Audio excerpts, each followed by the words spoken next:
Livro de Gênesis, capítulo 35, versículo 1 até 7.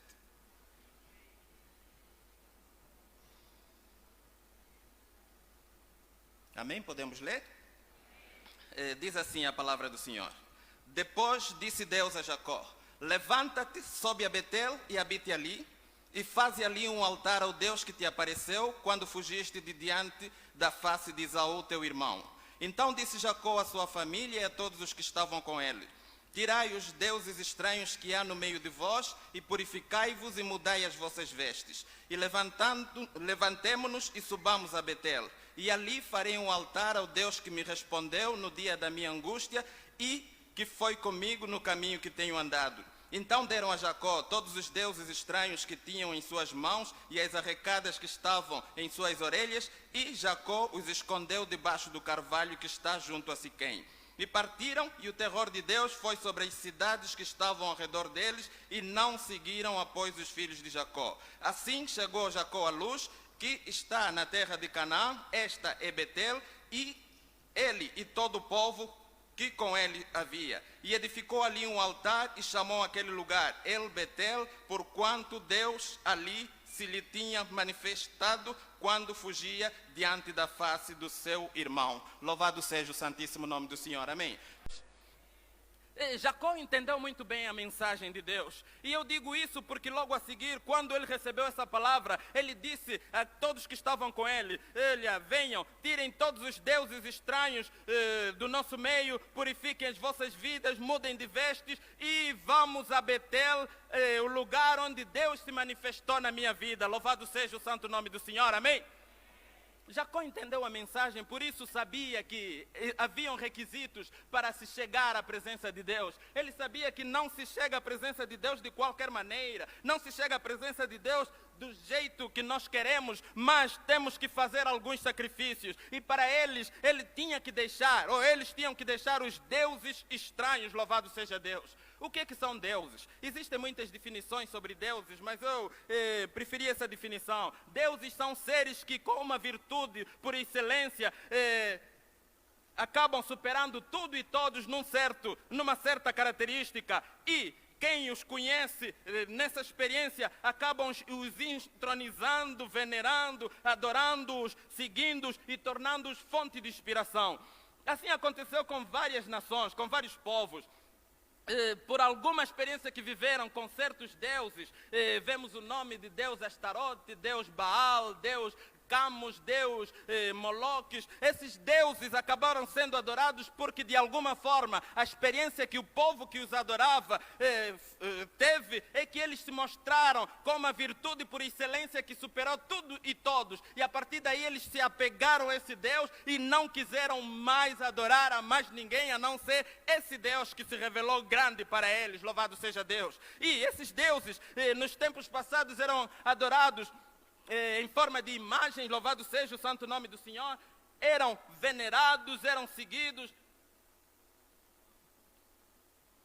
passavam a ser a fonte de inspiração para esse povo, e esses deuses determinavam o rumo da vida dos povos que os seguiam. Nos nossos tempos os deuses têm mudado de postura, já não adoramos mais a ídolos, ou a imagens, ou ao que for, mas temos visto que algumas personagens no nosso meio, no nosso mundo, têm apresentado algumas virtudes por excelência que superam tudo e todos numa certa característica, e eles acabam sendo, a sua imagem passa a ser usada e abusada e entronizada pela mídia, entronizada pelos formadores de opinião, e passam a ser o centro de atenção. Tudo sobre eles passa a ser notícia, louvado seja Deus, e eles sendo entronizados, de tanto ouvirmos falar dessas personagens no mundo do cinema, personagens no mundo do desporto, personagens no mundo da moda, em todas as áreas da vida, no mundo da ciência, de tantos ouvirmos falar deles, acabamos entronizando essas pessoas, acabamos venerando essas pessoas, acabamos seguindo essas pessoas, acabamos fazendo com que elas sejam a fonte de inspiração para as nossas vidas, e o que acontece é que que os seus discursos passam a definir o que pensamos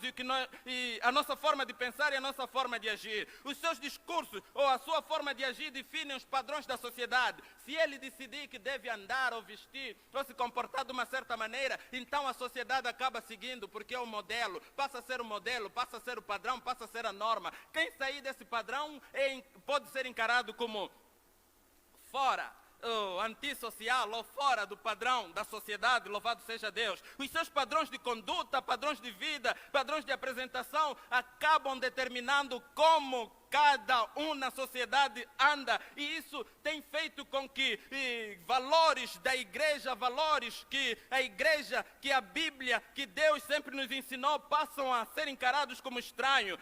Muitos têm vivido seguindo esses deuses, essas fontes de inspiração, e têm sacrificado a sua santidade, têm sacrificado a sua decência, têm sacrificado o seu pudor, têm sacrificado o seu andar zeloso e piedoso na presença do Senhor, porque estão pressionados, influenciados por deuses estranhos que determinam como ele deve andar. Ele vem para a igreja, aprende uma coisa, aprende um princípio, mas quando chega à sua casa, liga a sua televisão ou liga a sua internet, e estão outros deuses estranhos lhe pregando uma outra doutrina, lhe apresentando um outro discurso, lhe mostrando uma forma diferente de agir, contrária à vontade de Deus. E quando chega à igreja, acha muito estranho que ainda se fale de pecado. Ainda estamos nesse tempo de falar de pecado?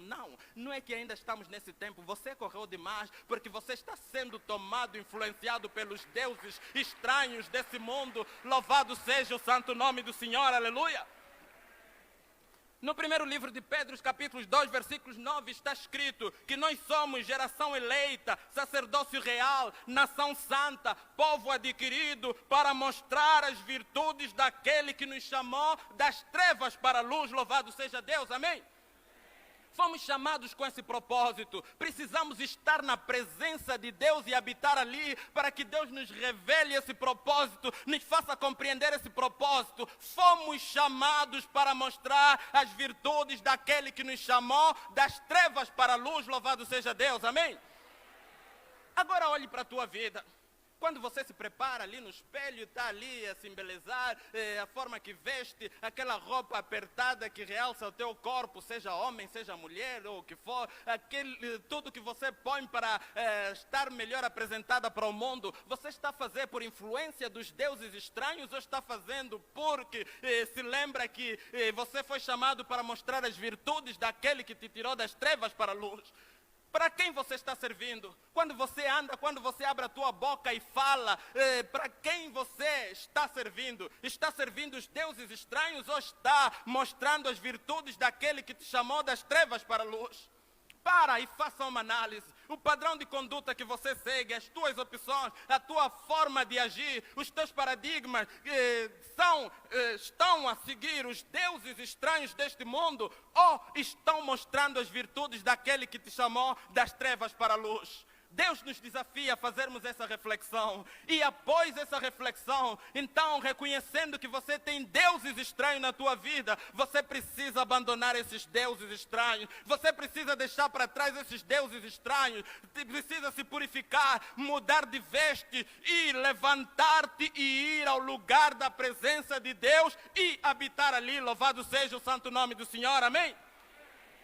Deus nos desafia nesta manhã a nos levantarmos e chegarmos à presença de Deus, louvado seja Deus, amém? E voltarmos aos nossos verdadeiros valores cristãos, para que nós possamos mostrar as virtudes daquele que nos chamou das trevas para a luz, louvado seja Deus, amém? Da mesma forma que Jacó entendeu bem a mensagem que tinha que ir a Betel e fazer ali um altar e habitar ali, louvado seja o santo nome do Senhor. Deus nos convida nesta manhã a fazermos uma reflexão, a ouvirmos a sua palavra, analisarmos a sua palavra e tomarmos a postura certa para a honra e glória do seu santíssimo nome, amém? Até aqui a palavra do Senhor.